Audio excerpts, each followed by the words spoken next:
ISBM TV news में आज की बड़ी 10 खबरें। अमेरिका और ईरान के बीच तनाव एक बार फिर खतरनाक मोड़ पर पहुंच गया है।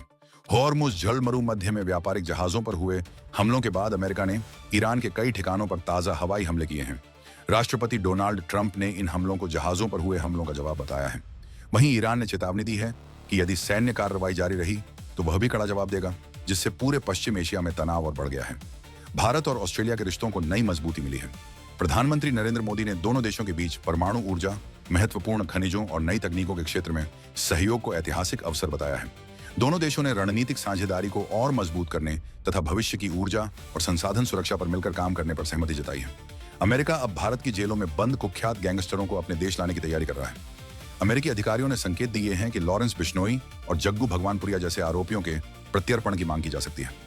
अमेरिका का कहना है कि इन अपराधियों के अंतर्राष्ट्रीय नेटवर्क पर रोक लगाने के लिए यह कदम जरूरी है। अमेरिका में H-1B और PERM वीजा से जुड़े कथित फर्जीवाड़े की जांच तेज हो गई है। अमेरिकी सरकार ने कई कंपनियों की जांच शुरू की है, जिनमें IT क्षेत्र की बड़ी कंपनी कॉग्निजेंट का नाम भी शामिल है। जांच का उद्देश्य यह पता लगाना है कि विदेशी कर्मचारियों की भर्ती प्रक्रिया में नियमों का उल्लंघन तो नहीं हुआ। देश में मानसून की स्थिति पर केंद्र सरकार लगातार नजर बनाए हुए है। हालिया समीक्षा बैठक में बताया गया कि बारिश की कमी पहले के मुकाबले घटी है और खरीफ फसलों की बुवाई की तैयारियों की भी समीक्षा की गई। साथ ही संभावित एल नीनो के प्रभाव से निपटने के लिए राज्यों को आवश्यक तैयारियां रखने के निर्देश दिए गए हैं।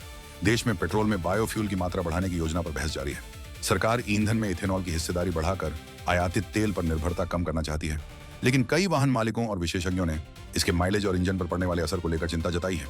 सरकार का कहना है कि सभी पहलुओं का अध्ययन करने के बाद ही आगे फैसला लिया जाएगा।